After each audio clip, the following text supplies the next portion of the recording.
Hello and welcome to the Fire Them Cannons Arsenal podcast with me, Cal, and my boy Anton. Here we're doing mainly a match reaction to the Arsenal 4 Portsmouth 1 game. A fantastic performance, especially in that second half. Rocky first 3-4 minutes of the game, but got into form. Martinelli, beautiful hat trick, two sensational headers, some really standout performance that we want to get into. And we just, wanted to talk about the game. How you doing, Anton, man? Tired. It was a great game from the Arsenal yesterday, but it was at a really inappropriate time for me on a Monday morning. And then, my Eagles got knocked out of the playoffs this year, so there's no defense of the Super Bowl, and that was a bit of a bummer to wake up to. So I had a little amount of sleep, and I was very surprised by that and very annoyed. But Okay. overall, though, now just focus on the Arsenal. The Arsenal are in all competitions, baby. We You're make so it funny. past- I had my Eagles jersey on during the game, and literally about not even 60 seconds after the game ended, I switched and I was in an Arsenal kit.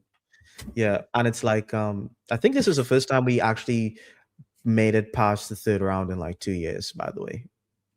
This is And that's what I was trying to say on the pod last time. I'm like, everyone's like saying, hey, this is the time we can, but what we did do, we made 10 changes to the team. It was like, this is the time we can rotate, play Molly Salmon at center back. And I'm like, we haven't even gotten out of this round the last 2 years. Like, why are we sleeping on this round? We rotated quite a lot, way more than we predicted in the last episode with your brother Ellie. And by the way, guys, please hit that like button if you like the video. Please subscribe if you want to see more individual channels in the bottom corner if you scan the QR code. So would really appreciate your support if you want to do so, of course. And please be part of this conversation because we're trying to grow a community here, and we will read out every comment. We love comments. We love you to get involved and start, telling us your opinions, and we react to them and stuff like that. So before I get QR codes, people, you can subscribe to HotSport or on the CalGunner TV by hitting the QR code and take you right to. Then you can hit subscribe on your mobile phone. That's what they call them there. They call them that here, so I imagine it's the same. Because in America, they say cell phone. And before we get into the game, I actually wanted to talk about just something really quickly that I just threw in here. We have a new set piece coach. The throw-in guy. The throw-in guy, right? Hired the world's leading throw-in coach, Thomas Grunemark, as they look to further weaponize set pieces and squeeze marginal gains from their Premier League title push. The dark arts continues. We scored an own goal. We scored a set piece. We need to start scoring from throw-ins as well. Anything to add to our Arsenal. Do you know what I love about that? Do you know what I love about that, Cal? Is that the mainstream media have been giving this narrative that we were long throws, but we were actually not that good at long throws. I don't think we scored one goal from a long throw all season, but they actually inspired the club. So now we bought ourselves a long throw coach. So thank you for that one. We should have gotten Semenyo for his long throws. Because he's actually really good at them for some reason. I want to get Coyote from Brentford. He'd be an excellent backup right back. He's really good at them as well. Right, getting into the game, we have our initial match reaction. Just wanted to get your initial thoughts of the game. What did you think about the rotation and the performance in general? Yeah. This was one of the most fun games, I think, to watch in the season. Now, the way we started out the game was, to be honest, very embarrassing, to be quite frank. To go 1-0 down to Portsmouth within 3 minutes is not where anybody thought. Like we all predicted clean sheets for this game, and that went out the window within the first 3 minutes. To be fair, if we started from minute 3 until the end, Cal would have gotten his prediction right, for example. So, and actually, we won. No, I wouldn't have, because we won 4-1, and I said 3-0, but it's still a 3-goal margin. Look, this is a game that I would thoroughly encourage you guys to go and watch a second time. It was so helter-skelter at the start, and I gotta say, it was nice to see Portsmouth, or Pompey, as everybody likes to call them, play us. It's been a while. This is a club that I think we've had good relations with in the past.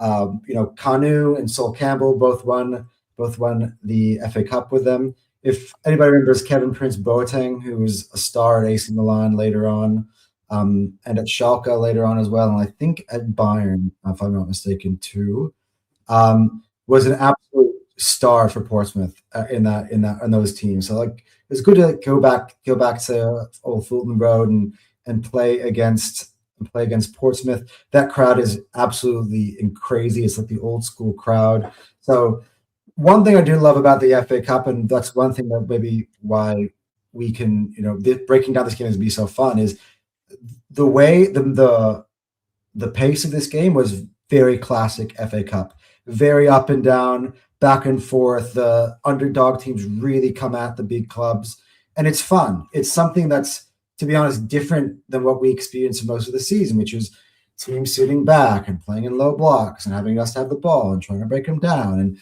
a lot of people criticize us for being boring in those periods of time because sometimes that's what's necessary to win the game. But yeah, I thought it was a really, really good performance. I thought some of the players that came in, Noni Madueke, Martinelli, were fantastic for me. Madueke in every aspect of the game. I think he had two really bad moments. First one is losing the ball in the press that led to the opening goal, and the other one was the missed penalty.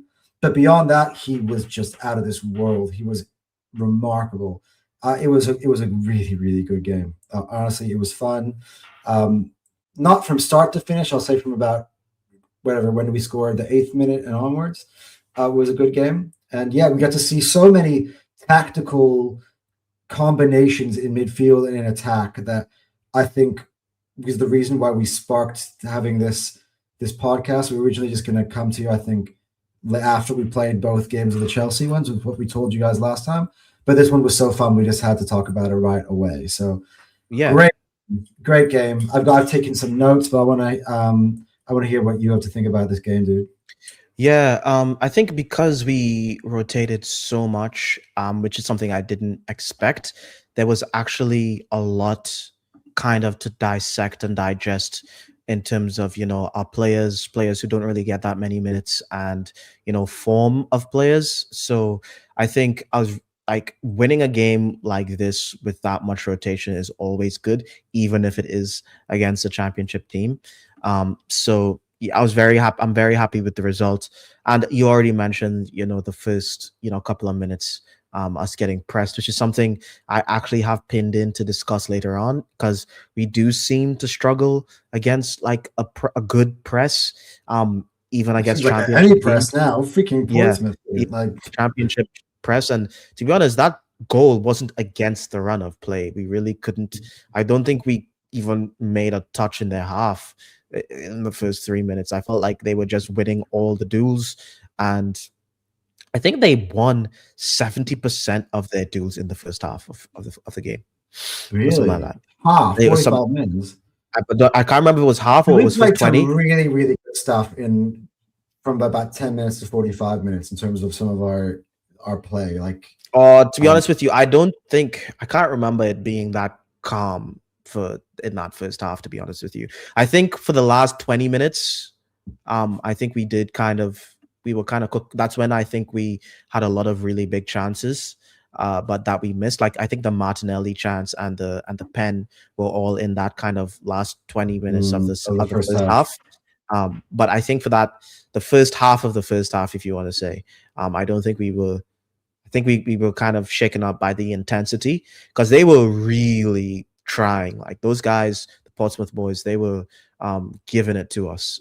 They really wanted it, and the crowd really wanted it. So it's never easy. I think I was getting way more upset during the moment of the game, but that's when you're live and you're watching the game, you kind of get a bit emotions a little bit more high. But because thinking back on it, thinking about more of the context, it's kind of easy to see why that kind of happened, because I think we kind of got punched in the mouth at the beginning there. But other than that, I think we were really good. I think Martinelli had a really good game. I didn't know he had those headers in his locker.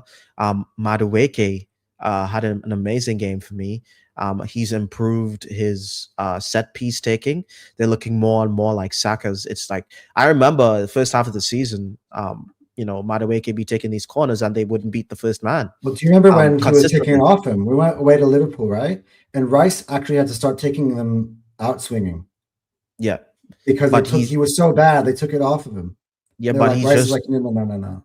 yeah, he's just like you don't score those goals without those being extreme. Like those are very good goals by Martinelli, but the delivery from Madueke for them is like, was it both of them was a delivery for?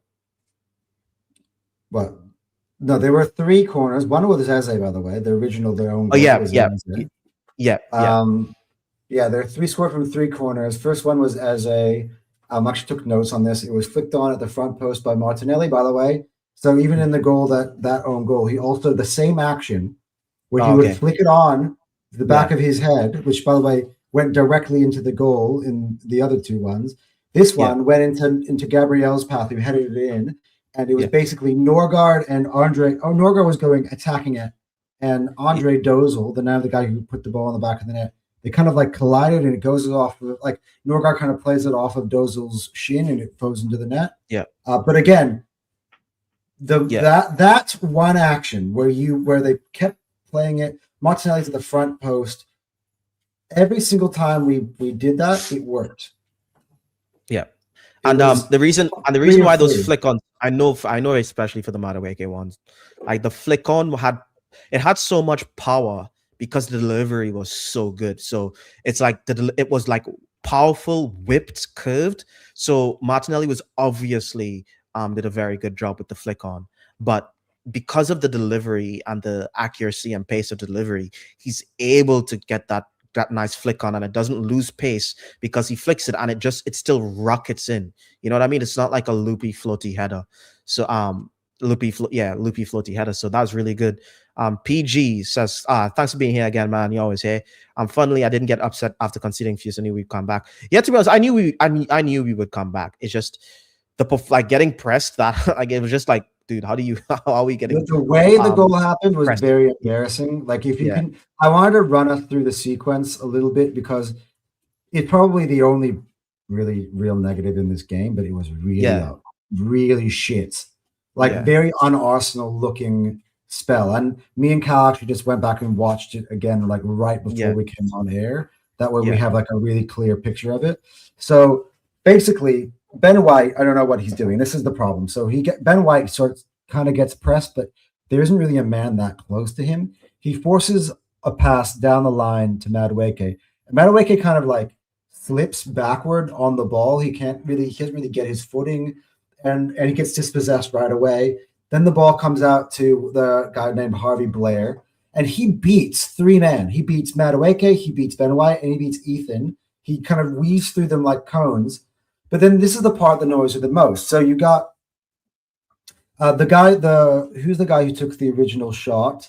It was because the goal scorer was Colby Bishop. Over the name, I read the name of the guy. Anyway, maybe I didn't. Anyway, Marino doesn't track the guy who ends up taking the first shot. He wants to close in. So, for instance, Declan Rice and Mendy in that position would literally have closed the space with the shooter, and that shouldn't even be a shot on target. That's how we've prevented people from taking shots on target, is that we're stopping them before they happen. The space is closed so much he doesn't even dare to shoot, and the ball might come out and go somewhere else.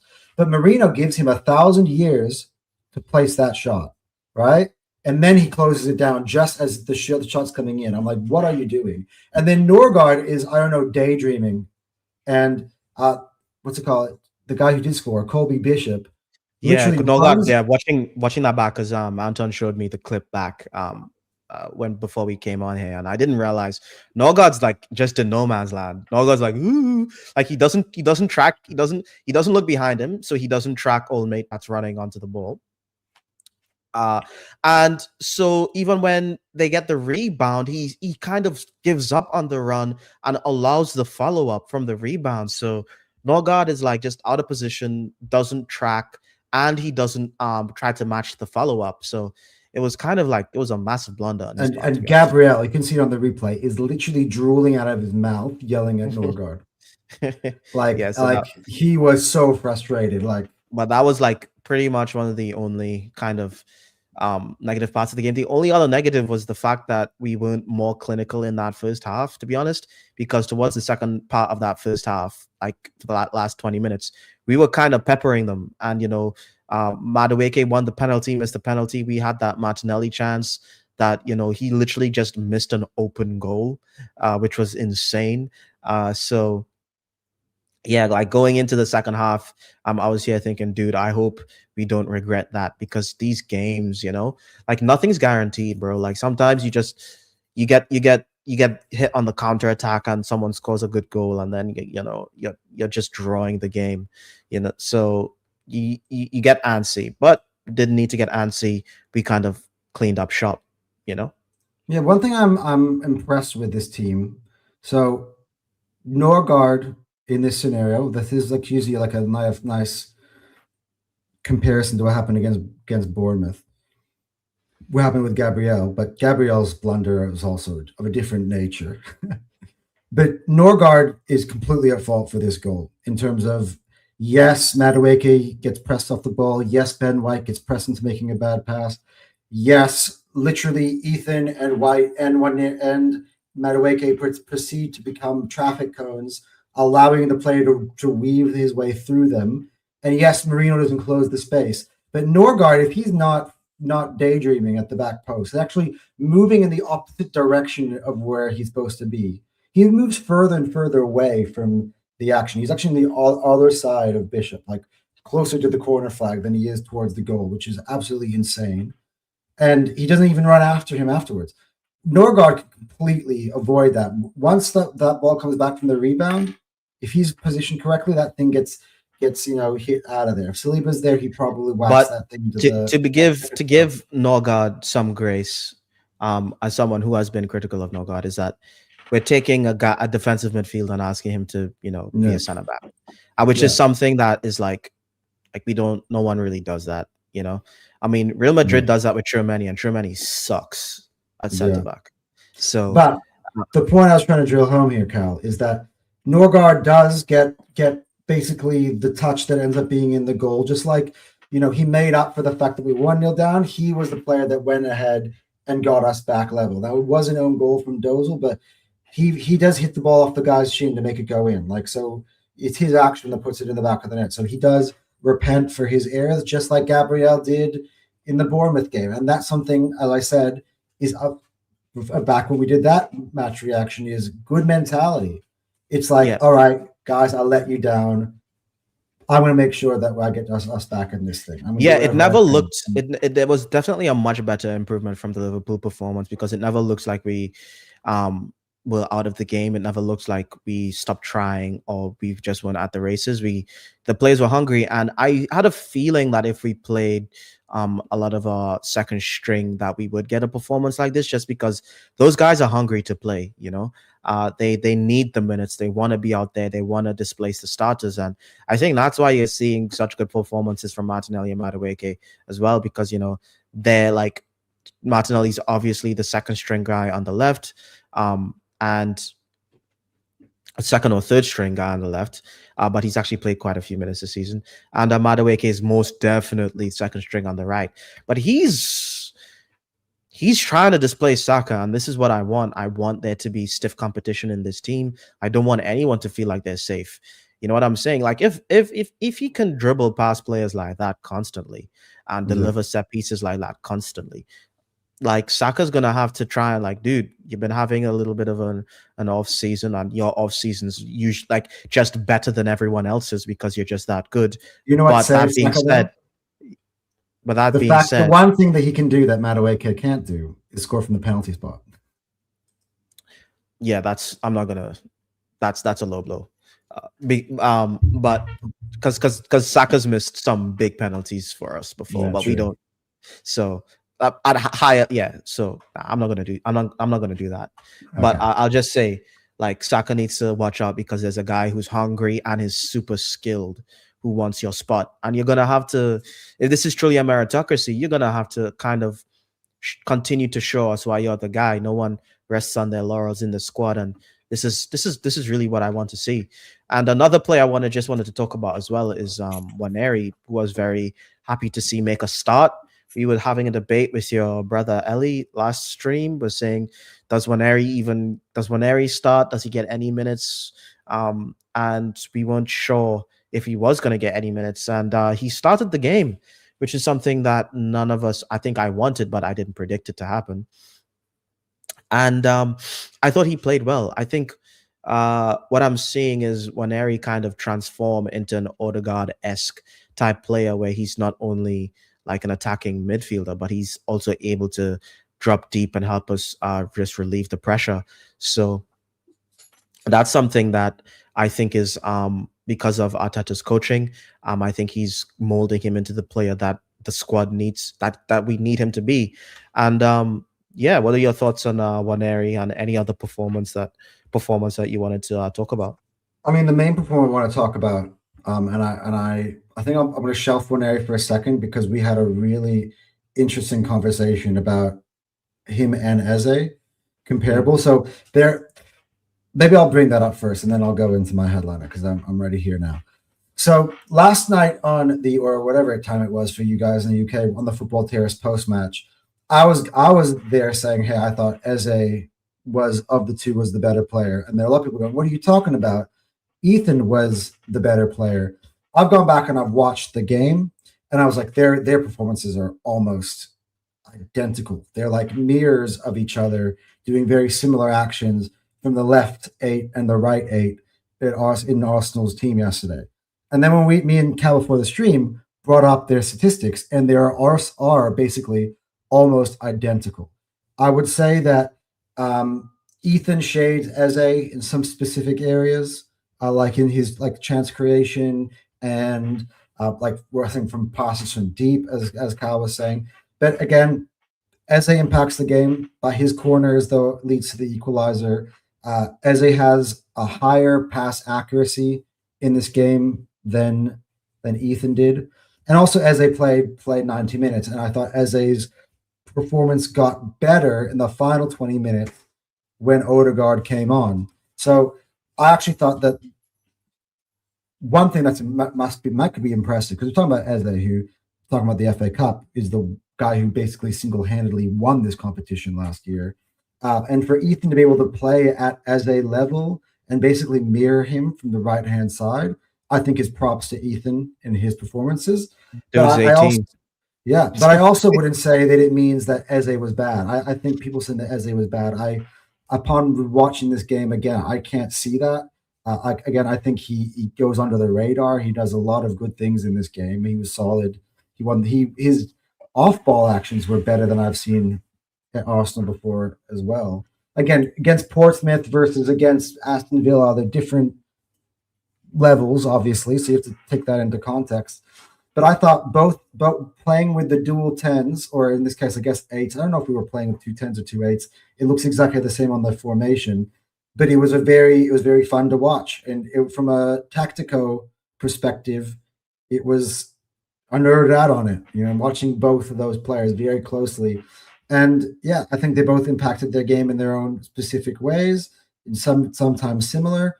But I don't think there's one was better than the other type of thing. I reckon both. You would agree that when you look at the stats and you look at everything, it was basically almost a very, very, very similar game that both. Yeah, I think the main thing, Eze took less risks with his passing, and he was able to almost keep the ball up high more consistently, just based on the stats. And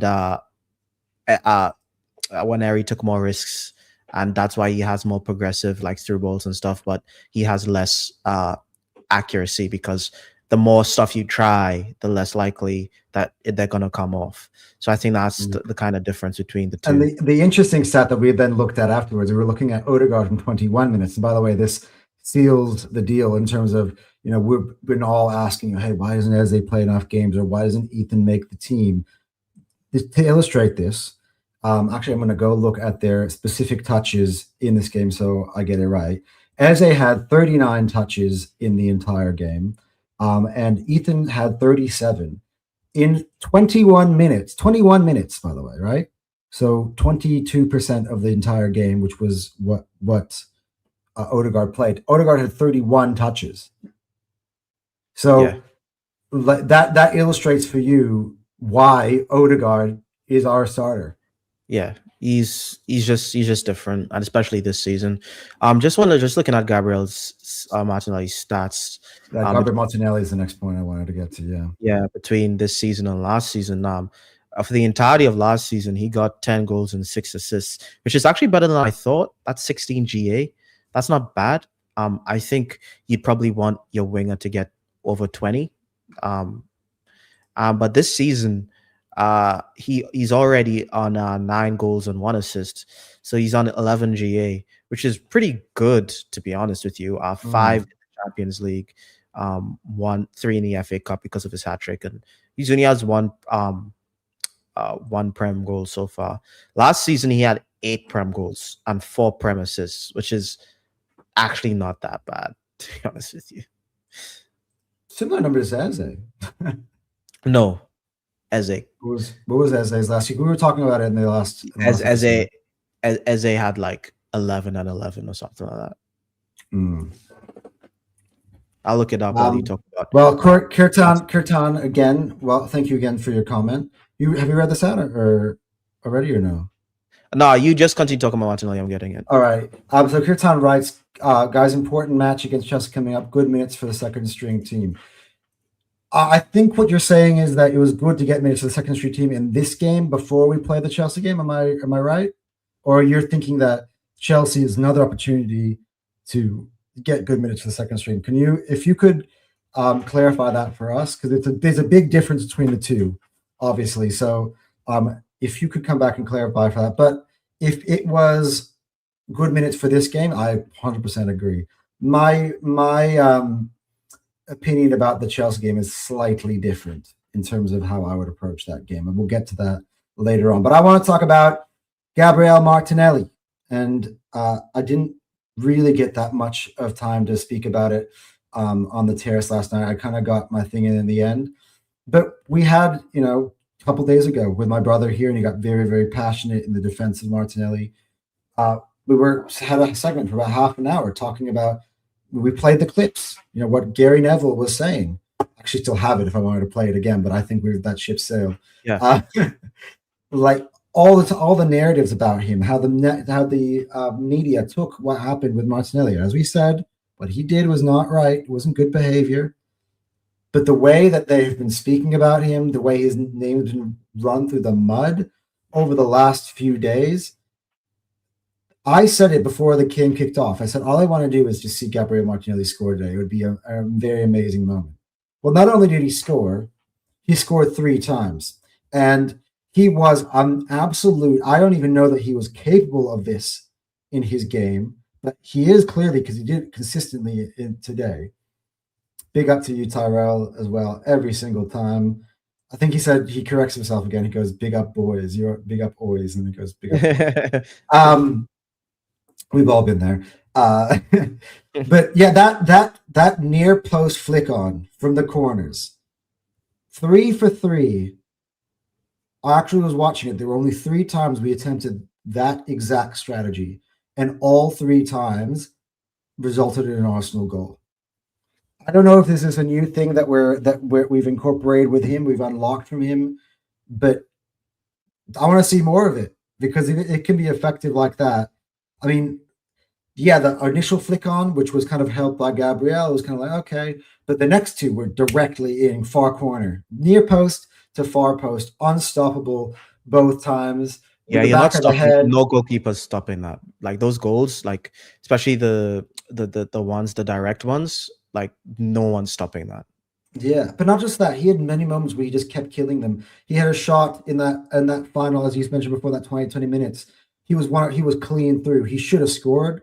But again, he was constant menace. And that goal that he scored, the one that wasn't from a set piece, again, he's making the runs that Victor Gyökeres has managed to do, which is those are the runs. MLS makes the quick free kick, gets it out to Jesus. By the way, for everybody who was saying Jesus did nothing in that game, watch that moment. I actually say that would be the one lone contribution he made to the game. But that laser he plays across the goal, and then It's that's such a what you good want. pass. That's what Yeah. you want your attackers to do. And Martinelli's right in the right place at the right time. He Yeah. was in a zone yesterday, and I was so happy for him because his name has literally run through the mud. The Portsmouth fans were basically chanting at him. What was they? What were they? I said they were. You're fucking useless. They were saying, you Yeah. know. And then he was like, "Okay, you think I'm fucking useless? How about I put a hat trick on your ass?" Yeah. And as I put in the title, Martinelli fires back at the media in style. There's no better way to shut people up than with your play on the pitch. Yeah. And And that's what I want. That's what I want from my players. I feel like when you're wearing this badge, you should have something about you. You should have that tenacity, that fire, that fight. And that's the type of stuff that'll help us win trophies because if you're someone who will bow down and kind of shrink to adversity or anything like that, I don't think you're kind of up to the task. But Martinelli's proving me wrong this season. He's proving me oh wrong this yeah, big time. because I was of the opinion like I I think didn't he's think he got had 10 anything. GA now. Um, he has 10 goals. Oh, let 9 Oh, goals. 9 goals. I think he's got Yeah, an he has. assist. He's got an Yeah, assist in yeah, there as yeah, well. yeah. 9 goals, 1 assist. He's proven me wrong this season. I was one of the guys who was. I was like, dude, I don't think Martinelli has anything for us. I didn't think Jesus has anything for us. But he's most definitely proved me wrong. I didn't think I'd be seeing something like this, and I'm very, very happy to be proven wrong. I want these guys to do really well. I wasn't thrilled with the Madueke signing, proving me wrong as well. Oh yeah, So big time. Oh my yeah, god. so yeah, like I'm happy to say that because we're doing well, and I was never gonna like turn on them, you know, harshly mid-season because these are our players, these are our guys, and even if they weren't doing that well, I think we should protect them. Like right now, I don't think Eucharist is doing very well. He's getting blasted by the fans and the media. I don't think we should be, going on to him. Because he's one of us. So, but that's besides the point. I'm really happy for Martinelli. I actually got the Madueke's I'm not Madueke as a stats for last season. He had 14 goals and 11 assists in all comps, Okay. which is actually quite a lot. 25 GA, and he had 8 goals and 8 assists in the Prem. So yeah, and he wasn't even playing Champions League. This was only for three So that competitions. FA Cup run was fruitful for him. By Yeah, he had basically 4 goals and an assist in the FA Cup run, but those were and like 3 of them were in meaning. the semi-final and final. Yeah, those were meaningful goals to help them win the competition. By the way, as they won me $20 because I remember putting down I think I put on a fiver to say Eze to score in that FA Cup final to win the game, and he did. So he got me back. It was a nice 4-1 on that. So got back a 20. Then he So signed for the club, so they put you yeah, back in big time. yeah. So yep. So that's kind of just our thoughts on the game itself I actually and want to talk some of the about Kai players. Havertz though. Oh, that's I think a that's a big that moment. I then we can't that just that's that skip that's a past that. difference. That's a Oh, different section. we got it. We got it. Sorry Yeah, about that. yeah. Sorry. That's like we have like we're gonna talk about Kai, um, and Kai's like its own thing. Maybe I actually hop up to the Kai discussion to now instead of because I had it as the fourth Yeah, topic. I But think it's let's connected to jump it. the game. Yeah. Let's jump it to 3. So I But had PG like got a thing anyway. Hey, PG says, guys, would you start Timber at left back and White back, right back versus Chelsea? Yes, Yeah. yes, I would. No. Because I would do that because MLS. This like PG highlights it Not on only that, 100%. I think Gusto could cook MLS this season. See what he did to Man City. I think I think anyone they put on that right. I think Pedro Neto with his speed, like Fringpong was cooking MLS. Gittins So would cook MLS. I Garnacho don't. would cook MLS. No, I'm not even joking. Yeah. I don't want to see. I'm like I really I hate that this is happening, and I hate that I'm saying this because MLS is literally one of my favorite players in the club. But this season, he's getting rinsed, and I have to put the club first, and I can't see a world where he doesn't get roasted alive, starting at left back for us. So I think you're right. Um, so yeah, we have an entire segment on Kai Havertz. Okay, Kai Finally Havertz happened. came Finally on, happened. finally came on. In the last stream, I said I don't think we're gonna see any Kai Havertz 24 because I was hours like, later. because I was like, dude, this guy was supposed to come back like 2 months ago, and he's not here. They're lying. He's never coming back, and he But just now we comes know back. why. Yeah, and dude, that performance, what the hell was that? What is Because all this? we I didn't think he was gonna just start off this well, to be honest with you. It's like his first touch is amazing. His through balls are amazing. His build-up play is even better than Jesus's. Like he's involved in the build-up like better than him. He got a couple of shots off. He even got the last shot of the game trying to score a goal. His first touch was a through ball to Madueke, who did a shot on target, which led to the corner, which led to our fourth goal. All right.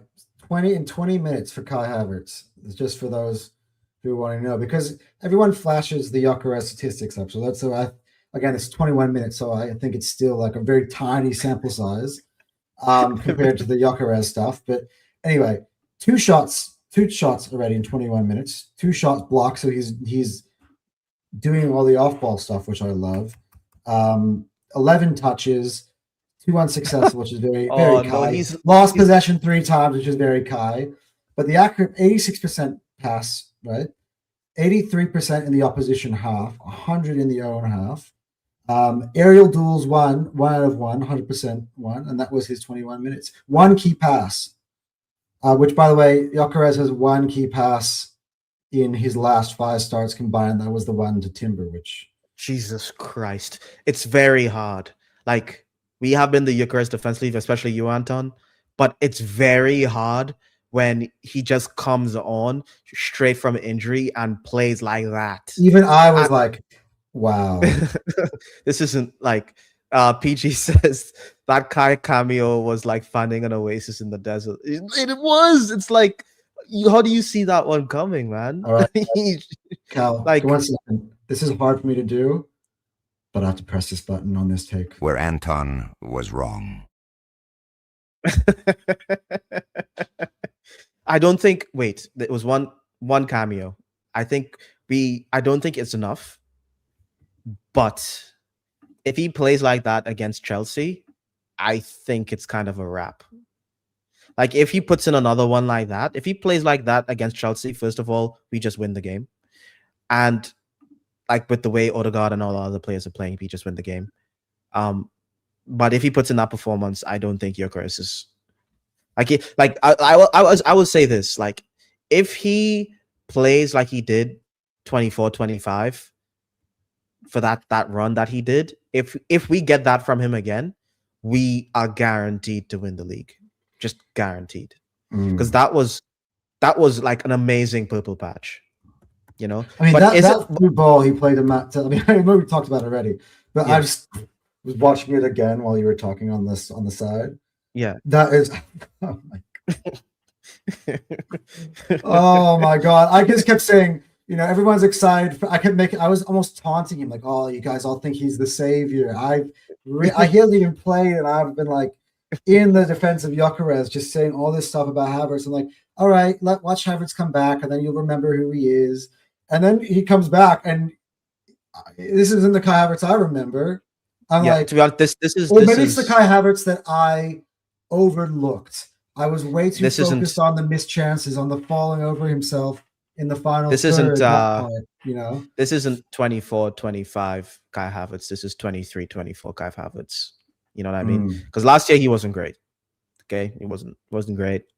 But maybe, just maybe, with the amount of people in the squad and everything like that, if he's not the only guy, we can do this. You know what I'm saying? And Competition will just elevate them to the next level. Maybe we get a couple good starts from Kai, and all of a sudden, when Gyökeres gets his chance, he starts banging in the goals. Maybe that's what happened. We're seeing it happen with Madueke, So like, Madueke doesn't get a couple starts. He comes in and he has like a killer performance. So, yeah, it's looking it's looking really, really good for us. This is a really, really good thing for Arsenal Football Mm, Club. Like, yeah. if you're not player FC, if you don't have any agendas and you don't, hate any player and you just want the team to do well, that Kai Havertz cameo is nothing but a Yeah. positive. It's Well, nothing but a positive again, for us. maybe this is where I need to draw the line myself, right? Because I'm always talking about how I defend every single player at this club. I don't like to throw anybody under the bus. And that's something that I stand by, right? I'm Arsenal first, right? Not Arteta in, not Arteta out. Same thing goes with the players, right? Look, I'm not going to be conceding on Victor Gyökeres as an individual because I do think that there's a chance we just got to kind of. I think what we got to do is just kind of let that sit in the back burner for a second, stop hyper focusing on it, and maybe the fact that look, we're gonna have to go through that. Hey, look, I was right about Havertz for a while until people get over it, Mm. and then just kind of just focus on this fucking team winning. Let's not forget that the prize is to win the Premier League. We're going to win the Champions League. We're 3 wins, maybe even 2 wins away from winning the Carabao Cup, right? Which I haven't seen. I think maybe in my lifetime. Nah, I think the last We're time we into won the was the 90s, early 90s, I yeah, think. right. And I was a little baby, like, and then you have the FA Cup where now we finally got out of the third round. That's what we need to focus on. Like I'm not conceding on Gyökeres because the minute I do that, again, especially after a 21-minute spell for Kai Havertz, I think that would be insane. But yeah, it was really good. It was actually really refreshing, and I do see a world, by the way, where the two play together.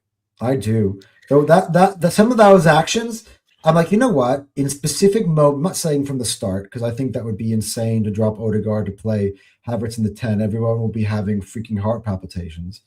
But in certain strategic moments of the game where we're trying to chase a lead or trying to grab a winner, throwing, dropping Havertz into the 10 to playing alongside Gyökeres and seeing if he can play the type of ball he did to Madueke. If we can do that centrally and get Gyökeres onto that, that could be fruitful.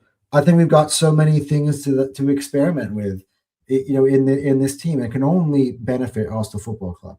And seeing Havertz do that, and Gyökeres didn't even come off the bench. Like, think about it, right? If Havertz wasn't on the bench, Gyökeres would come on in that space. And Gyökeres probably sitting there like, okay, there's a lot of space here. I can come on the game. I can come on the game. And then Arteta doesn't call on him. And then Havertz comes on and Havertz looks good. Victor's sitting there being like, fuck, my clock is ticking really, isn't it? Mm. And he's going to have to really respond. Yeah, and this isn't a charity, boys. Like, you have to come here and you have to perform. That's just the way it is. If someone's out there and they're doing really well, you're gonna have to try and take their spot. I don't think anyone deserves a spot by default. And to be honest with you, the second thing I had here is does Kai look like the best option in the striker position in general? And I don't think Jesus has given us the consistency. I think he's kind of squandered some of his starts that he's gotten in light of Gyökeres's poor form. Do you want to know something about Jesus? His first touch in this game is at minute 41. Really? Actually, I tracked that. I was watching the game and I took a note. I'm like, watching Jesus, he doesn't touch the ball until minute 41. Wow. Not one touch. Yeah, so he's not getting into the spaces to help with the build-up. Which makes sense. I think, for the first start of the game, I don't think anyone was helping us relieve any pressure, really. Which probably helps us go into the next point. I'm saving the 0.3 for the last one, I reckon. The high press at the start of the game. Something that I think there was someone, I can't remember who it was in one of our comment sections. They said Arsenal, we always succumb to high press. I think. And I was arguing with them. They made that comment. I was arguing with them by saying I don't think that's true. But dude, like after seeing this Portsmouth press, like, is there genuinely something in that? Do we struggle to beat the press, especially when we don't expect it? Because Portsmouth I think we do in the early trapped us. moments of the game, though. So one thing I did notice about Portsmouth, they were pressing and pressing and pressing. Well, here we go. Where we go? Was it you? Big ups to you, man. I think you were right. I think you were right Here we go. because that press was a problem. It was a problem. So what I would We say have in to this talk about it. specific moment of the game, right? That press was incredibly effective for 3 minutes. We didn't really get our footing into the game at all until after they had scored, until they were 1-0 down, which for a team like Portsmouth to do it to Arsenal, put that in perspective, is incredibly bad on our part, but on their effort. To be in terms honest, of what even they after we did, scored, I don't think we were super comfortable. It's not like we had them boxed in. I think they it's it for at least for the first 30 minutes, I felt like they made us really uncomfortable. It didn't feel like we had control of the game. yeah. But what I would say on the flip side is though, is it doesn't. I mean, for some others, it lasts longer. For the likes of Crystal Palace, who did it for a long time this season, we played them. For Bournemouth, played it in big chunks as well. PSG last year did it, almost the entire Emirates first leg, right? And it almost, you know what I mean? Like I don't That think was that first half against PSG was that's because that was like a Enrique has got his punch in players the mouth. super fucking fit, and they're Yeah. insane fitness. Portsmouth couldn't maintain it for a long time. So eventually our technical ability, we're able to beat that press, especially the higher they press, the more our players are able to kind of just But individual quality. they were physical. They were and as they physical spun kind out of of it, juggernauts. They were physical juggernauts because yeah. they're not technical, but they're really fast and they're really strong. And that Yeah. it just the sheer speed at they're running at us, and we couldn't deal with it. And I was yelling at my screen because none of our midfielders or fullbacks were helping us, but were creating any passing options. See, Tone, this is where I agree with you for this game, because this is where you notice the absence of a Martin Zubimendi. But in general, this is exactly what Martin Zubimendi does for Arsenal. And Odegaard does it as well. Odegaard does drop deep. And he wasn't there in that early sequence either. Yeah, but it still shouldn't happen. It shouldn't take individual brilliance to beat it that well, because we weren't even creating the passing lanes. Like there was like I'm seeing Gabriel with the ball. Someone's running at him, and there is no out. MLS isn't available. Kepa is like the only person he can pass to, and it's very nervy to pass to your goalkeeper when you're getting pressed that quickly. And Norgard isn't available either. And we're just like passing it to Kepa. Kepa is booting it long. We're losing the duel, and then they're recycling it again. Well, and that is where you're missing out on David Raya this game. That's when you notice that he's not there. Oh, but the thing is, it's like even when Kepa had the ball, he had no passing options. Like we pass back to, like we're getting pressed, we pass to Kepa, and Kepa literally has no one to pass to. No one. And then he has to boot the ball, which is what I want him to do instead of trying to find a pass. Just boot it long. And then we'd lose the duel. And then, and that's why we conceded the way we did. So I think that's a little bit of a coaching thing as well. Like we need to be more prepared at the start of games if the opponent isn't doing what Arteta said that they were going to do. Because it's obviously that we're going into the game with the strategy in mind. And because no one's expecting freaking Portsmouth to press us. Did you say Pornsmouth? Yeah, Portsmouth to freaking press us. No one's expecting that. So the players weren't expecting it, but I felt like they should be able to adapt faster, and it just didn't happen. And Tone says like a Modric type player. Well, to be honest, a Modric type player will cost us 250 million. Like no one's. To be honest, though, we have got two very special starting center midfielders. So while neither of them are Luka Modric, Declan Rice at the moment right now is probably one of the best box-to-box midfielders on planet Earth. And in terms of doing that deep lying playmaking role and tempo setter, there aren't many out there as good as Zubimendi. In I the think Premier League, I can probably name there are a few on the top of my head that I can think of that are really good tempo Zubamendi, setters. Rodri, Tonali, the guy from Crystal Palace. Wharton, Yeah, Adam Wharton. Saliba. Baliba, even he's not a tempo setter. He's more physical pace. But there are Granit Xhaka. Yeah, I mean, Xhaka actually. at Sunderland, Yeah, yes. it's actually the playmaking DM type is kind of like a little bit of a lost art, and I think that's probably why we tried so hard to get Zubimendi. But if we don't have those guys on the pitch, and even when we do have them, I still don't think we don't react as quickly as I want us to react to the press.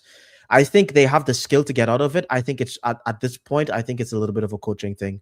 I think we need to be able to kind of switch mentally and create the angles when we're getting pressed like that, because it's not acceptable for us to be pressed like that and none of our midfielders are like coming to receive the ball. That's just not acceptable.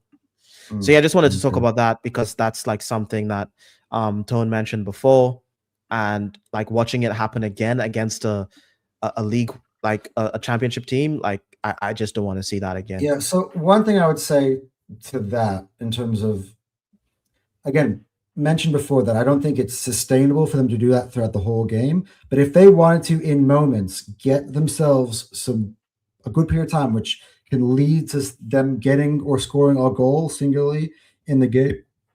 Capitalizing off the moments in which they are pressing. I think it's a good strategy in terms of putting us under pressure, putting us behind the 8 ball. And then once they capitalize off that, sitting deep and making us break them down. I think the combination of the two, it doesn't have to be throughout the whole game, which they can do it, because I don't think it's sustainable. If they try to do that for the whole game, we would absolutely obliterate them. But in little moments of the game, in 5-minute spells, if they're able to do that, then yeah, and they capitalize off of it, yeah, it could be a little bit of a blueprint. And that's a coaching thing, you know. It is. And my problem isn't only the fact that we looked uncomfortable. It's the fact that we conceded, and it only took 3 minutes.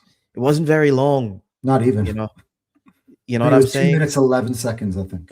So that's the main thing. So that's literally the only negative I have for the game, was that press that we were having trouble with. But we figured it out pretty easily. I think within the first, by the time we scored, right before that, by minute 6, I reckon we already had kind of figured it out.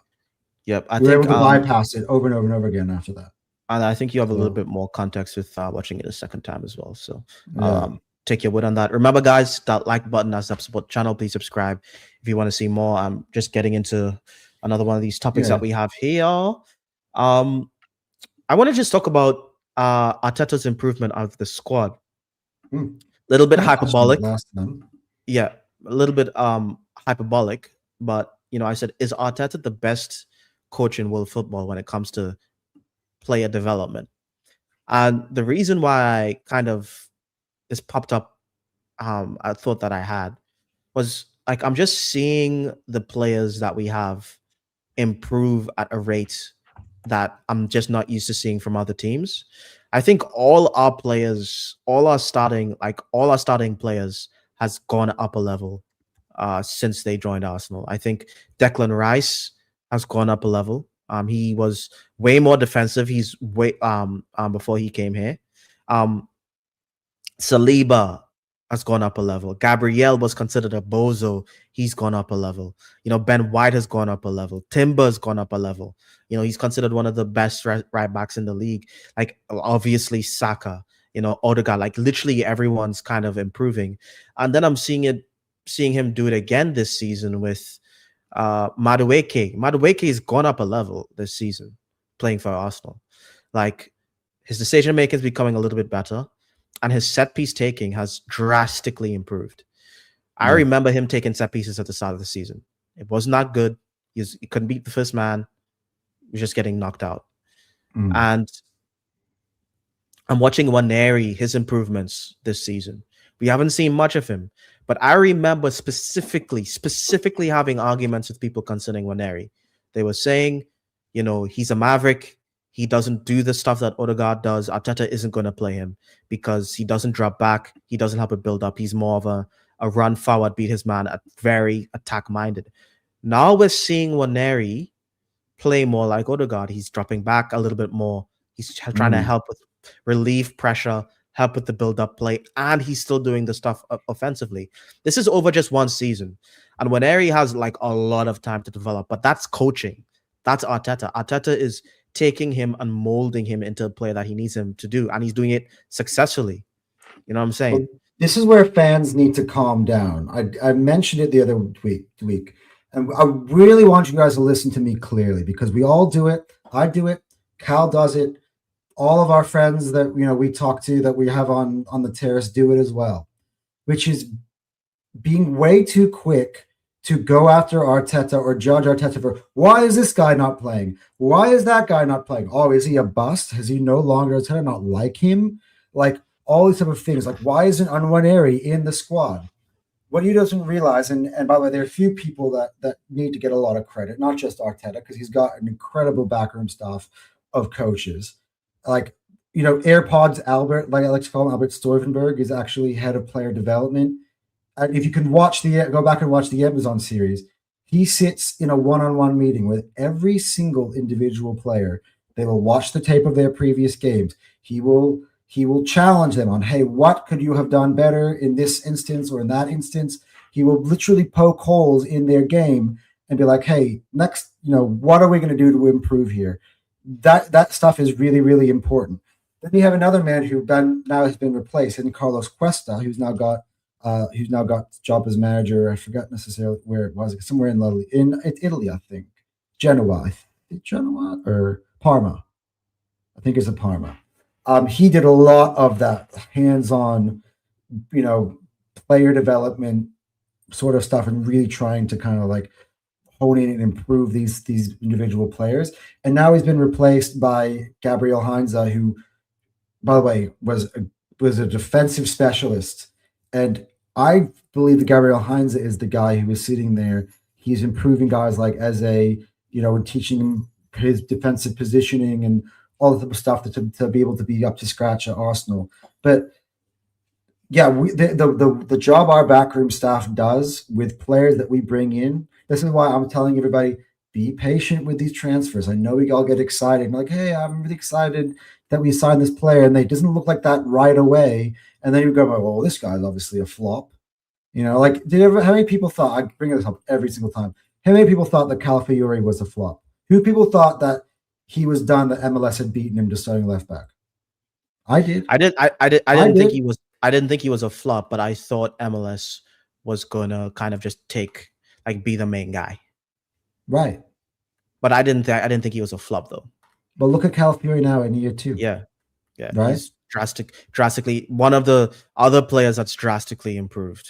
Look at another example from last season, Mikel Merino. Now I know he started to get his glory when he went on as a sub against Leicester, but at that point, what my reaction was, and this is where I second guessed Arteta, which was, what the fuck? This guy has been shit all season, and he's going to save us against Leicester. He's a midfielder. Why are you pulling him at striker? Now again, he goes in. He essentially saves our season playing in that position, but before that, we almost written him off. Like he's not capable of playing Arsenal. The way people were talking about Gyökeres now, people were talking about Merino last year. Oh, he is so bad. He's a donkey. I've heard people call him last year at times at the start of the year. And now, a lot of people love Merino. So it's really funny. The fact that Arteta played him striker and then he started to play striker for Spain sometimes, and then he's like scoring all these goals for Spain. Like it's almost like he was kind of like unleashed. So that's really funny. That's what I'm saying. So yeah, I do agree. I'm trying to think of in the Premier League. That's right close to home. Who really does? The problem is some of these clubs aren't patient enough. So Chelsea, I don't know if the player development is there because I just don't see. I think it was under Poch. It was. I mean, Cole Palmer is your example number one. You know, Yeah. we played No, Cole but Palmer at the start of this. At the start of in the Community Shield, he scored against us, a worldie. But we're like, who the fuck is this guy? You know what I mean? And then by the end of the year, we knew exactly who he was. He was in England's team, like England's Euro squad, and he was, you know, one of the best players in the league that season.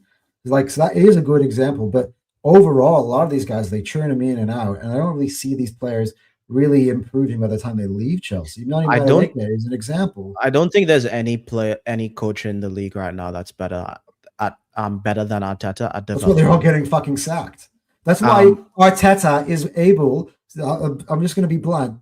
This is why he's able to not win trophies, because he's improving the team. The team is getting better. The team is moved light years ahead from where he found them. Now, is he going to get us to the line? Whole other conversation. Put because Shelby to the side. even Pep doesn't develop players Pep, like this. Pep just gets Pep. He doesn't do that. Pep Pep, is sink or swim. So no, either he Pep. throws you into the deep end, like for instance Semenyo, right? He actually plays him right away, throws him to the deep end. Been there for less than 48 hours, starts him, I believe. Again, against Exeter City. I'm not that deep game. end, but I'm sorry, Anton. I'm gonna have to stop you right here, right now. yeah. That No, I'm game, in saying my it's an mind, example of, yeah. doesn't exist. It doesn't exist.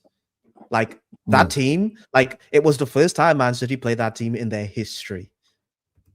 10-0. I watched some of the goals. That goalkeeper, it was literally an open net. He Yeah. didn't save anything. It was I horrendous. didn't even watch that game. I saw the Dude, score. I'm like, this real? And I saw the you, highlights. you might as well just not have a goalkeeper in there. You know, I do not count that. But Pep will literally throw you in the bin. Like Arteta doesn't have that. He doesn't get rid of players. He has to make it work somehow. You know what I mean? Yeah, We had to no. suffer through Zinchenko for like But I was saying about Pep, almost though, 3 is that years. Pep is a lot more like the Arsenal fans, which is like, I'm going to put you into the game. Show me if you're good or not. If not, you're not going to see me again. If you can show me you're good, okay. Like I'll get a great example this year is Nico O'Reilly. You know, he got no Ayet Nouri. He's got no. I'm pretty sure Nunez is out at sometimes. Rico Lewis is out at certain times. He goes, Nico O'Reilly, let's see what you got, boy. And he swam, right, which is why he's still playing. Had he sunk, it would have been like he had a poor performance right off the bat, and it goes, all right, I gave you our shot. Let's try the next guy. Like, which Arteta doesn't necessarily do. What he might do is pull you out of the firing line and go, let's rebuild you, and then I'll put you back. Which is like look at the players that Manchester City would get. Like they're trying to sell Nico Gonzalez. They hate him. They literally Phillips is an example. They only have him. Yeah, Phillips, Kovacic. Kovacic is like injured actually, but he's not really part of the team. Savinho, who is one of the brightest La Liga stars, he's in La Liga team of the season. They got him. They want to get rid of him. You know, so like Omar Mamouche is like almost like doesn't. It's kind of get like you don't. They got some menu to almost replace Omar Mamouche. Like Mamouche isn't temporarily. He's still fucking there. Yeah. So Man City will just continue to buy their guys, and like Pep isn't forced to make it work. He just doesn't. You know, like last season they were having a rough window. You know, a rough start of the season. Man City spends like almost 200 million in the January transfer window to try and solve the problem. Stifles the bleeding a little bit. Spends another 200 million in the summer. Is about to spend another 100 million in this January. So I'm sorry, Pep is just not as good as Arteta when it comes to player development. Nuts, because Arteta was. I think Arteta was the player development guy at City when he was there. Like that's why a lot of these players followed him here. You know, like the Zinchenko's, the Jesuses. Pep is the like Pep is the give me the money, give me world class, and I will give you the championship, which is very hard to do, by the way, because a lot of teams have really good squads and they don't win shit.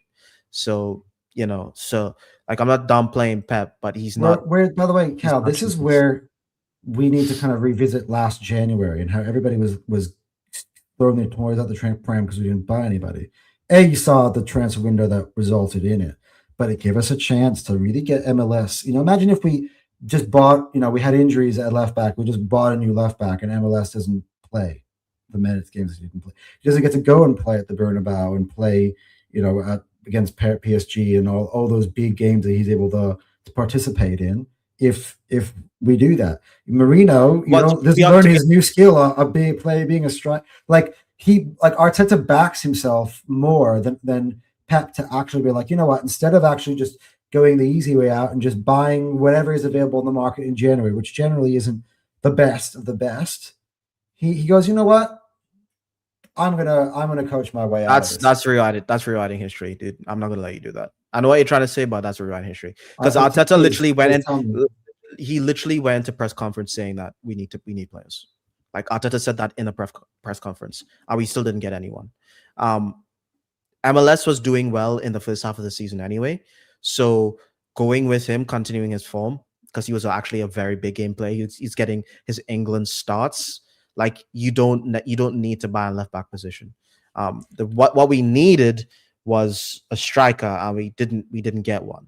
And at the end of the day, because we didn't buy, we couldn't do anything with the in the second half. Oh, see, this is where I go, hey, we end up getting Victor Gyökeres, but everybody's just going to roast me now for saying it. So yeah, not time and place. We have to wait for him to come good.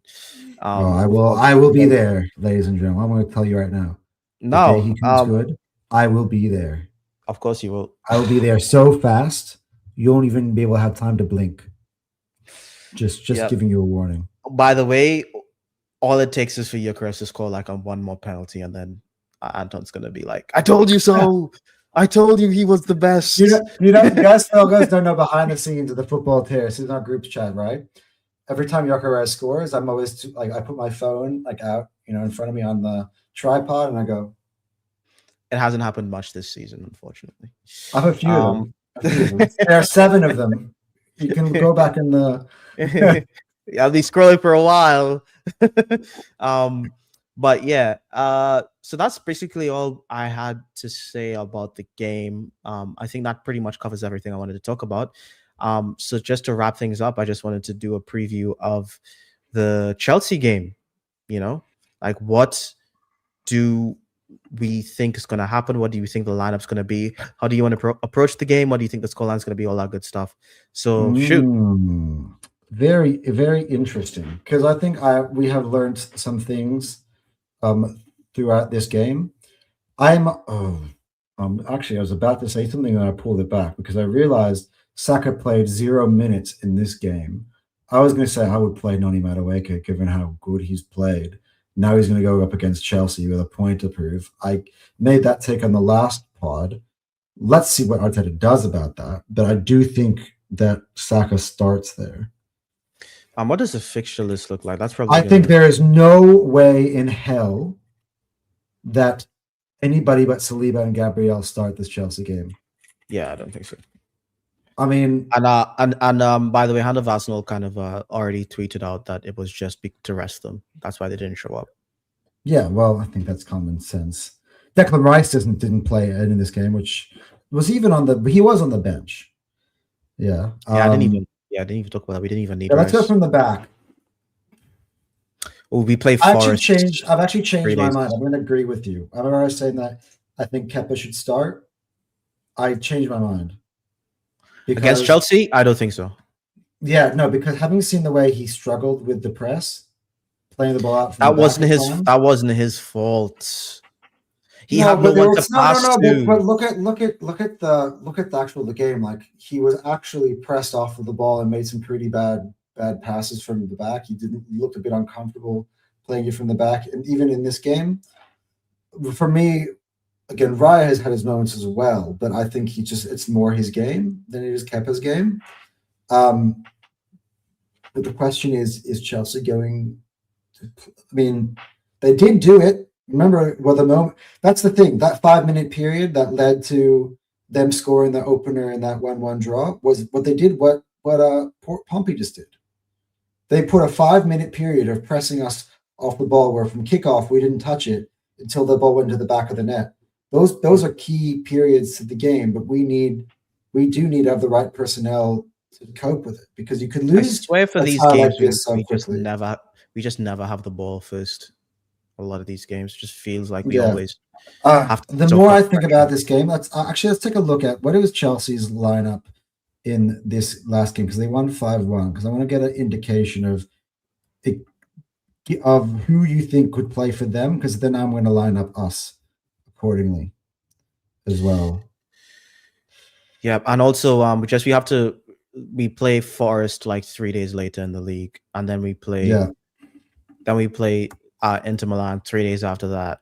So it's pretty tight the next 3 games, and they're all kind of like must wins. To be honest, a draw against Inter is probably fine. It'll be our only draw. To be honest with you, and then our last game is like in the Champions League is Kairat. So if we beat them, we'd literally just drop 2 points for the entirety of the group stage, which guarantees us home for pretty much the entire competition. Okay, well, this is the lineup for Chelsea in the game against the Charlton Athletic. So Jorgensen was in goal. I actually think that he will keep his spot in goal against us too. The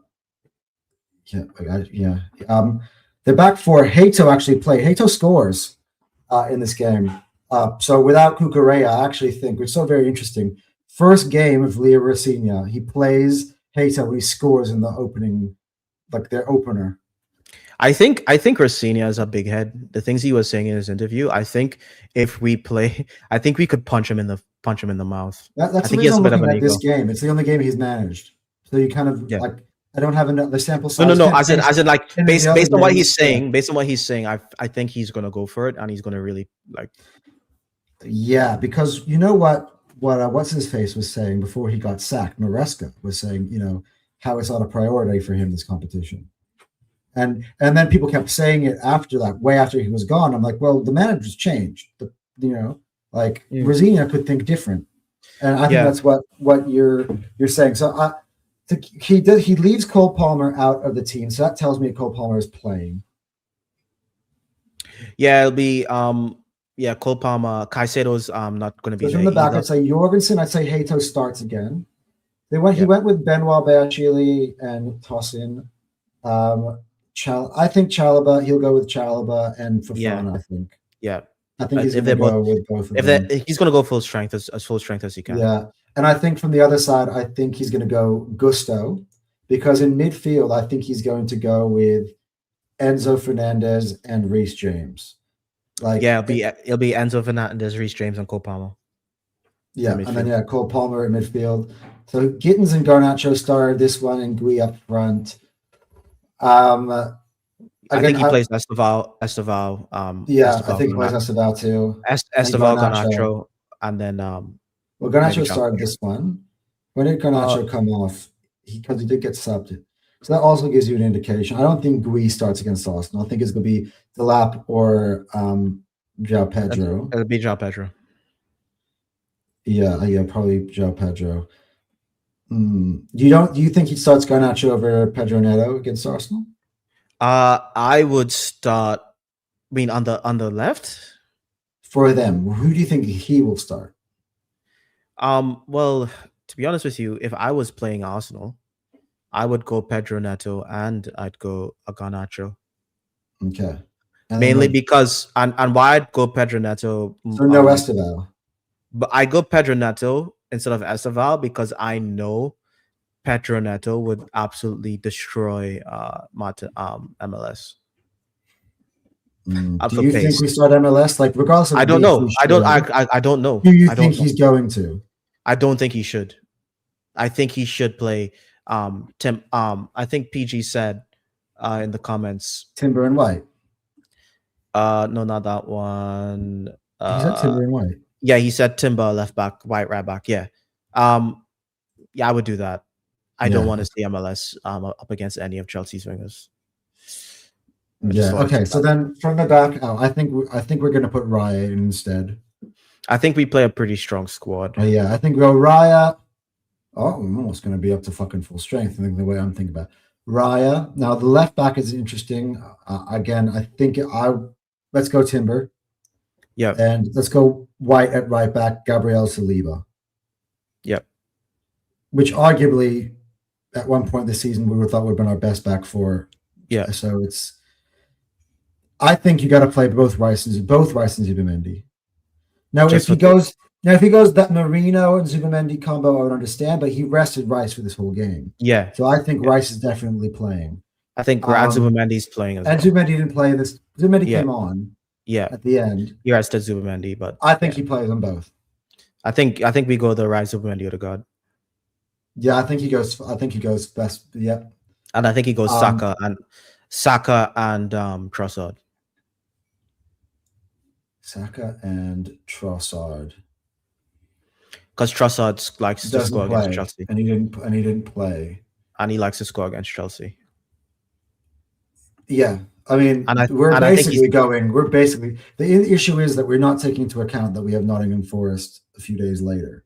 They're going to be one or two. We're going to have to, let's do this. Let's go who we think, and then let's highlight the positions where we would be okay with it being a change. Yeah.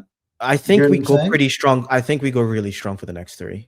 I think that's why certain players literally Inter, I don't know. Like as in Inter, I think you're going to have an Arteta special where he's going to kind of, try to be defensive and. I know for a fact I think most definitely he's going extremely strong for Forest and Manchester United, and then maybe he does. I don't think he cares about the Inter Milan game, to be honest. Yeah, to be honest, I didn't think he'd care about the Bayern Munich game, but he really did. Well, it's good that he cared about the thing about it now in retrospect. It's good he cared about the Bayern Munich game because that put us in a very strong position. I'm talking about I didn't think that, but he did. So you're saying, this Inter Milan game could be he made 8 changes for the last game and when we played away in Belgium. Right? He made 8 changes. So against who? The Belgian, Club Brugge. Club Brugge, Inter Milan. What are we talking about here, Anton? No, but the point is that we already kind of have ourselves almost 1 or 2 guaranteed. So you're not going to risk a game against Man United plus the potential injury of players over a game where it's Inter. There's a pride thing about it being a big club. I don't think he played. You forgot the run-in. The run-in when we had with Bayern Munich was packed. It was so packed. We got so many important games back to back. So playing Bayern is like we already won like all our games. So it's like, okay, we're probably gonna not go that hard against Bayern but we did. I think you're underestimating how much of a pride thing it is playing these big clubs in Champions League. Yeah, but again, this is where I always prevail and everybody always loses their mind when they see it happen. I will not be surprised if when we play against Inter, all Arteta cares about, it looks like Anfield away or Liverpool the other day. And you're all going to lose your mind when he's not going to, press them or he's going to, sit back and sit deep and let them have the ball. That's what he's going to do. He's going to play a defensive game. I don't know. Potentially looking for an outlet on the offensive side. He hasn't done that in a single Champions League game, not once. Yeah, but again, this time he's got playing from a position of strength where he's already basically qualified. So he's not going to go out there and risk. I wouldn't be surprised, by the way. Every single time. I will say this, Anton. Every single time any one of us predicted that he would go weaker for a game, he hasn't done it. Like, unless it's super obvious. I think we're confusing with something right here. I'm talking about the line. I'm just saying this. I'm talking about the tactics. No, I'm not talking about the tactics. I'm talking about because the only reason I'm talking about the Inter game because I'm talking about who we're gonna rest before the game or if we're gonna rest players. I don't care about the tactics. I'm thinking about who are we gonna play strong up? Like, are we gonna play a full squad against Chelsea and Forest and Inter back to back? No. Or are we gonna go easy on either the Chelsea game or are we going to go easy on the Inter game? Like, which one are we not going to be honest, seriously? Of the three, I 100% want to beat Chelsea. I 100% want to beat Forest because obviously that's the title race. And Inter, we're 3 points clear at the top of the champs. That's I know what Even you're if saying. somebody catches up, we're still going to be top 2. I think And if we don't pick up the points there, then you can still go and at home against Kairat, slap them up, and pick up the 3 points there. I think you're misunderstanding me. I think you're really misunderstanding me. I'm not that's what I think too, but I don't think the club and Arteta thinks like the fans do. I really don't. I think they get like a bonus every time they beat a Champions League team, I'm pretty sure, in terms of monetarily. Like, I feel like these Champions League games where we're thinking, oh, it doesn't really matter because we're just going to finish at the top of the table anyway. I don't think they're going to think like that. At the same time, having just seen this game yesterday, making rotations and playing specific players does not mean we're losing the game. If Ethan Nwaneri looks like he did yesterday, if Madueke looked like he did yesterday, Martinelli's already been our most fruitful player. I imagine he plays both of those games. I think you're really under Portsmouth, Inter Milan. You're not getting me though. It's not, regardless if it's Portsmouth. Portsmouth was a lot tougher than you originally thought it would be, especially at the start of the Milan, though. They're not Inter Milan. Of course not. But Inter Milan's actually, of all the Serie A teams, Inter Milan's like the only. I'm bringing up the Champions League table because that's. I actually do want to. Inter Milan's like 5th. Like Inter Milan's like the only like Italian team in the Champions League that I think could beat us. Okay, so they're right literally now, the best in the Champions League table, right? We are 3 points clear of Bayern, 5 clear of PSG. So with 6 games left, we would only need 2 draws actually would do it, correct? So no, because the max PSG can get is 19. If we're on 20 points, Bayern would be able to beat us. If Bayern, but it doesn't matter if you're second. It doesn't make a difference because you're just going to be on the other side of the draw. You would also still get all your second legs. The final is what's it called? It's in the final is in what's it called? Like whatever it is. The neutral. I think that they're making it so that one cannot draw against 2 all the way up until the end. Okay. So 1 versus 2 makes no difference whether you're first or you're second. So what you don't want is just PSG catching up with you. PSG are on 13. So if we're on 20, we're still top 2. What you're saying draws. is if we lose to Inter and beat Karat, we're on 21. And even then, by the way, that's the max Bayern can get to, and we're +5 goal difference over Bayern right now. Yeah. And what you're saying is logical, but I agree that's what we should be doing. I just don't know if that's what we're gonna do. I'm sorry. Like I don't think this club does very unpredictable things. I think Champions League is like there's certain things that are just way more important. We as fans, I would want to go way stronger against Chelsea than Inter Milan. I just would, because winning that competition for me is way more important than winning an Inter Milan game. But I don't know if the club thinks like that. I don't know if that's the priority of the players. I really don't. And based on how we've been treating this Champions League, and I have a feeling that we're going to go super hard on that Inter Milan game. Hopefully we take what I'm thinking, what we might do. I think we might just go super hard for these next 3. And then I think the Kairat. But then you got Man United though after that. Oh, that's shit! It's not Kairat. That's why my Inter. That's why I'm being very harsh here on the Inter game. For me, we shouldn't be taking that Inter Milan game seriously. We really shouldn't. We really should. I think it would be stupid because we want to win the trophy, and we need to win the 2 Prem games. You got to keep picking up and get 3 points in the league for me. Yeah. Like we don't need to beat Inter. Again, we can lose to Inter and beat Kairat and we'd still be first. Yeah. So, for me, I think the analytics guys behind the scenes go to Mikel and be like, by the way, it's not super weak. I'm just saying there are some players that I'm just not playing. Madueke for me starts against Inter Milan. Yeah. Yeah. As an example, let's make it let's make an 11 for that, just for fun thing, quick, right? Maybe not a full 11, but just a general Players that idea of we, what it would look yeah, like. I would play Martinelli. I would play Madueke. Depending on how Havertz is going, I would play Havertz just because I think it's a good type of game that suits him. it I would depends. play Havertz. If he played, if let's say he starts against Chelsea, and then he plays well against this other team as well, Forest. I think I would, Gyökeres starts Forest, to be honest. if Havertz does really well against Chelsea, he starts. But he's Forest. not going to be playing all these games. Now we're starting to string together games. Because for me, in my head, I want Havertz starting Inter and I want him starting Man United. Because I think those... Well, I don't feel you plan your next like 4 games who's starting. I feel like I think form.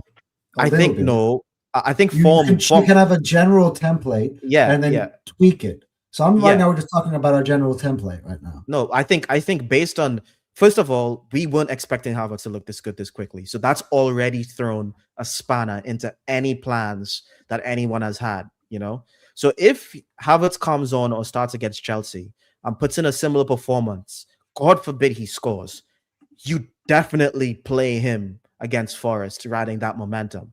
And if he does well in that again, then I would rest him. You saw Gyökeres against Inter. And then play him against Jesus is going to get just not going to do anything. He's going to get destroyed in the sense here. Yeah. I don't know. I don't know about that. I think Jesus performs well in Champions League game nights. Like Jesus, again, like it's Inter Milan. I'm just going to quote you. No, but like certain players that we have perform well in the Champions League. Madueke, Jesus, Martinelli. I think those guys they step up in the champs, and Declan Rice.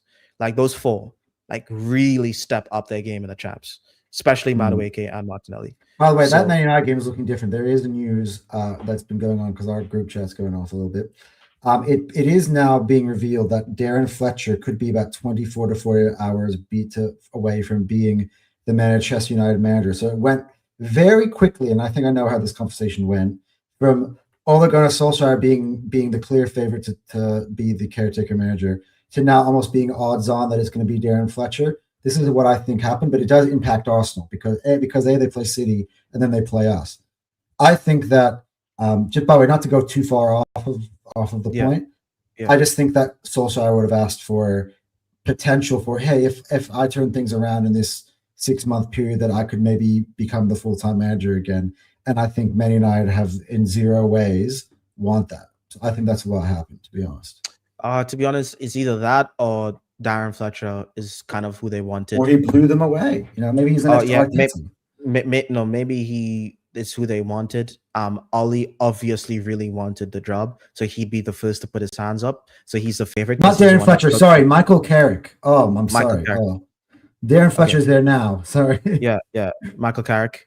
Michael Carrick is the one that they wanted, which makes sense because I think he's probably a bit better. And Ollie is someone who puts his hand up because he loves the club so much, and he was the clear favorite because he showed the most interest. And he was a favorite because his terms were easy to meet, whereas Carrick wasn't that easy to meet, but they met because they kind of came to an agreement. He's now the favorites. I think it's really that simple. Like you have 2 guys. Does change the picture though. Like it's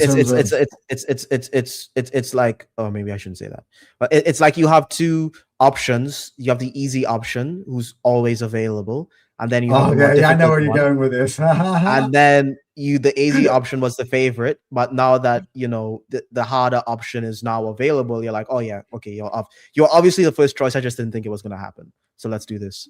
So that's what happened with with Ollie. I know. Sometimes I wish that you didn't hold back and actually did the inappropriate. Nah. So yeah, I hope everyone. I would have been halfway through my analogy by the time I realized it's inappropriate. So yeah. So we didn't even do the lineup for the game. For the Chelsea game, we got sidetracked constantly. Yeah. I mean, I think. Yeah. So. I think Gyökeres does start the Chelsea game in the cup. based on the fact that I still think that he's still bringing on Jesus because Jesus got 20 minutes in this game. I wouldn't be surprised if he starts Havertz, but I do still think at the moment, until the surprise happens, and he actually pulls that trigger, I would say that Gyökeres starts the game. But what I would say to Victor right now, you fucking score, bro. Because if you don't, man, look at what Kai did. Bro, I love you. I mean, in a certain way, not in that way, but I've been your biggest defender. I'm talking to you directly, Victor. If you ever watch our podcast, right? It's time to deliver, my friend. Semi-final. We have struggled to get up the hump in semifinals. If he gives you that start, you take that chance and you make those runs. You attack that ball. I'm seeing that ball be available now. Martinelli just scored one of them. Like, fucking make the run, bro. Like, sorry, Fofana and Chalaba should be toast. Yeah, he has to do something if he starts. And we scored 0 goals last semi-final of the Carabao. Really would like that to not happen again. Hopefully we do something. But your starting 11? What he plays or what I want? What you want? Raya, Timber, Gabriel. Okay, make it realistic. Make it realistic. Fine. MLS. No, I don't want it. To be honest, if Arteta plays MLS, I don't think he plays. I don't think he's going to play MLS. All right. So then the Timber and White, because otherwise, what's the other? It has to be Timber, White, Gabriel, and Saliba. What else are you doing? You're not playing Marley, Sam. You're not playing Norgard. Especially what's happening with Nkapie? I don't know. Did things say Nkapie is just getting rest, or I don't know. Maybe it would be Nkapie and Saliba because Gabriel played this game. That could be the other if Nkapie is fit. Mascara also is close. He said he wasn't ready in time for this one, but he also could be close. But I think that Saliba didn't play this one, so Saliba's playing. And he fucking owes us one because he pulled out last minute of the last Chelsea game and fucked us up. So he owes us one, in my opinion. He can't miss this one. Hand of Arsenal said William Saliba and Leandro Trossard were both rested today, no injury concerned. Mascara has stepped up his recovery and closing in on. What about Nkapie? Nothing. No Nkapie. Nothing. So either there's no injury at all, or it's very severe. No, he would have said. He would have said there's no injury. It's probably bad. If it wasn't bad, they would have said something by now. My boy, my other boy, Piero Nkapie. Oh, you know what? He wasn't that bad. To be honest, he showed you a lot of my analysis early in the season. In this season, there are also times where he didn't, but he's adjusting to a new league. All right, so then it has to be what? I said, remember to subscribe, hit that like button, people. Yeah, absolutely. Yeah, it has to be Gabriel Saliba. So there's no way around it. Especially if Nkapie is, it's got to be Gabriel and Saliba. I'm actually certain that should be the back four. If it's MLS and I'm seeing that as a lineup at kickoff, by the way, we're going to be doing a live stream of that game, and so you will see that reaction. I think we'll start a bit early before the game so we can talk about how we feel about the lineup and stuff. If I see MLS starting, I'm going to stop panicking. You're going to be. I think it'll be an interesting show because see the way that the two of us sometimes get when we're watching the games and we're behind the text messages and we're like, you'll get to see that live and on camera. So that'll be exciting. Also, I can turn off my phone. We can just literally just watch the game, talk me and you. It'll be beautiful. It'll be good. But if MLS starts in this game, I swear I'm gonna be sweating it. Midfield, Rice and Zubi has to be like he didn't play either of the two. I think the fact that they got a whole game's rest does allow you to then attack those next two games at least. We'll talk after the Nottingham Forest game, assess how things are looking. And then before we get to head into Inter, I think that's fair. But I think you got to look at Chelsea and Forest as one block. And I think you start both. I think Odegaard didn't start in the last game. I think he starts this one. Trossard doesn't play at all against against Portsmouth, that leads me to believe that he'll be your starter on the left as well. Eze played 90 minutes, so that needs to take into account. Had Eze been taken off at 60 or at 70, I would have been like, okay, maybe Eze starts for Chelsea.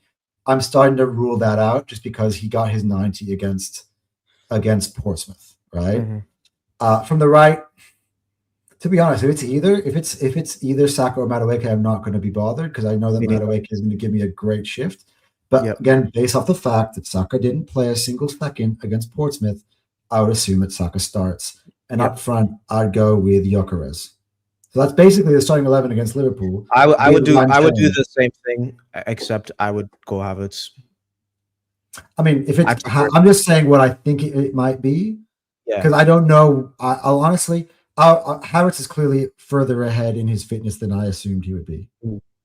I want to see him. That is very interesting. Oh, it seems, and to be honest, I think Gyökeres off the bench is going to be like an insane option to have. I don't think Jesus plays against Chelsea. I'd be surprised if he does. Yeah, I think if we have Gyökeres off the bench, he's going to come in there and he's going to tear it up. But I think Havertz has the potential to just. My favorite Havertz game is when he played at away to Chelsea. Yeah, look, Havertz has a little bit of making up to do because he lost us that semi-final last year. So there are two lines of thinking here. Fuck, I'm not doing that now. That's why I wanted Gyökeres. So let's start him, right? Or let's give Havertz a chance to redeem himself. So there's two. I don't really. I mean, no, for me, it sticks in my head. I think narratives are important. That's why we're in this YouTube game, Cal. It's part of. I think it's a little important, but for me, for the next game, I don't care about narratives. I just Havertz looks good. A lot about play him. Narratives. I work with Terry Flores. Narratives are very important. He's told me that many times. So that's where me and Cal are differentiate in our approach. For Terry, it's all narratives. That's why he's like, I just want to see also score from set pieces because it keeps those narratives going. I want to see another own goal. It keeps the narrative. For me, I'm like, no, bro. I want to fucking see us like play amazing football and score from play. Yeah. If we do it from the set piece, it's nice, but I don't want that all the time. All right, score predictions.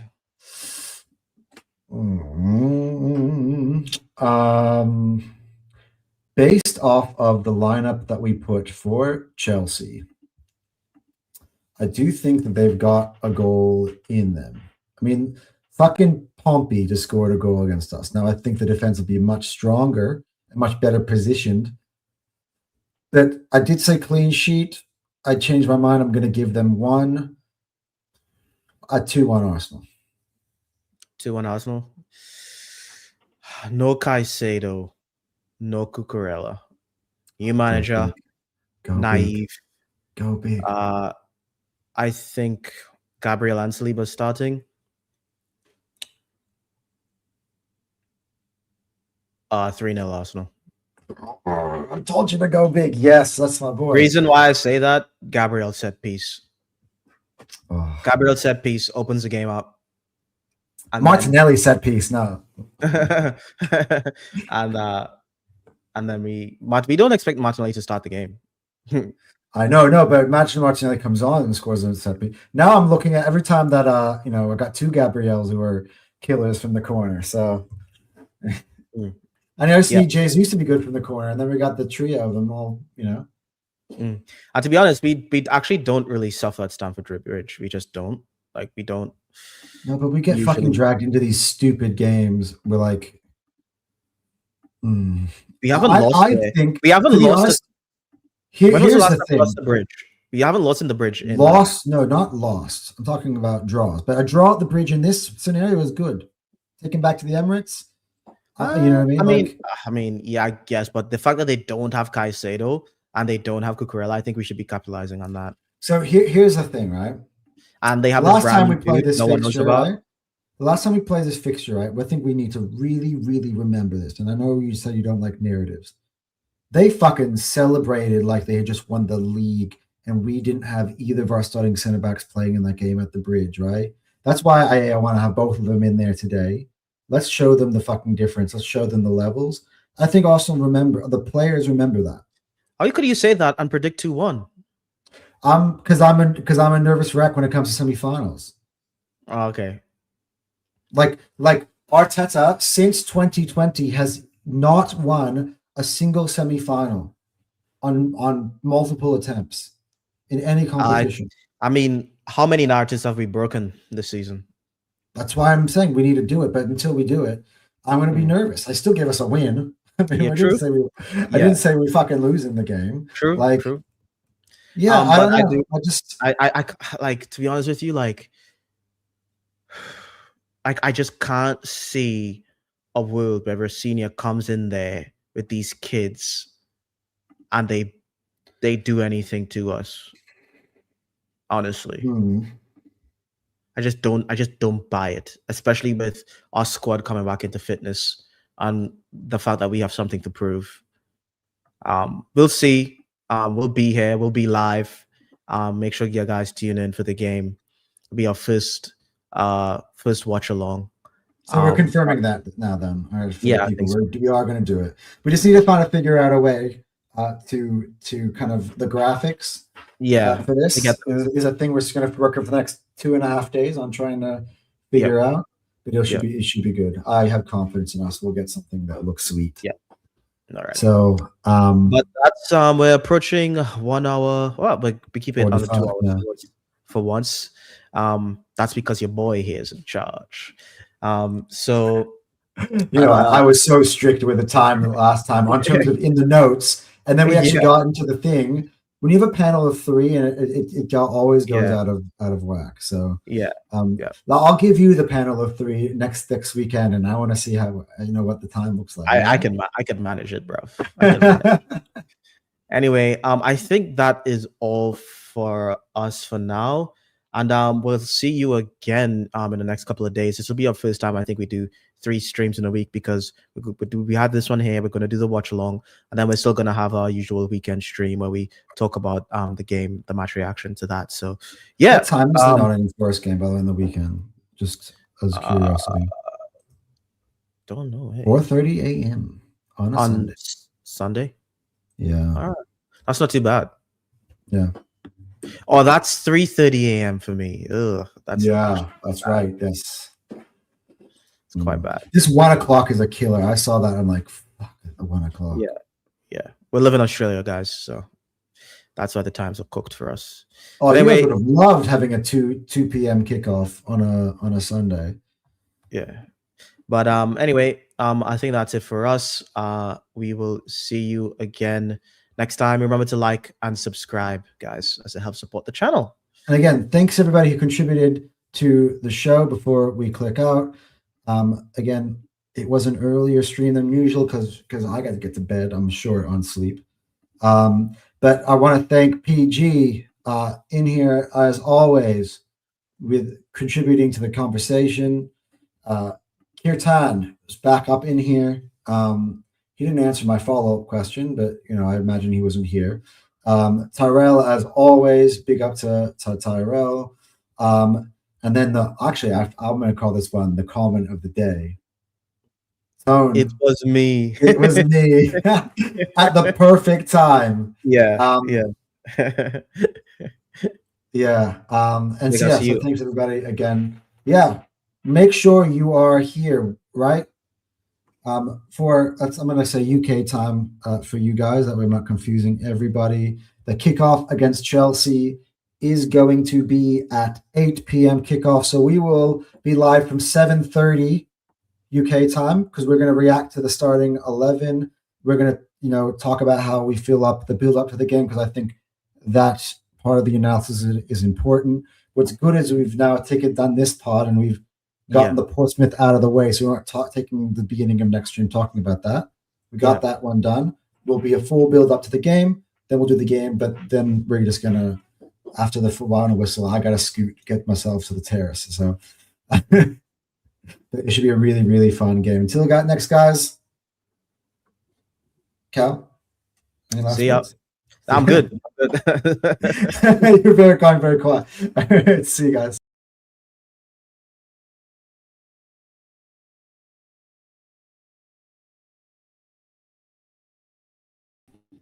All right, man. All right.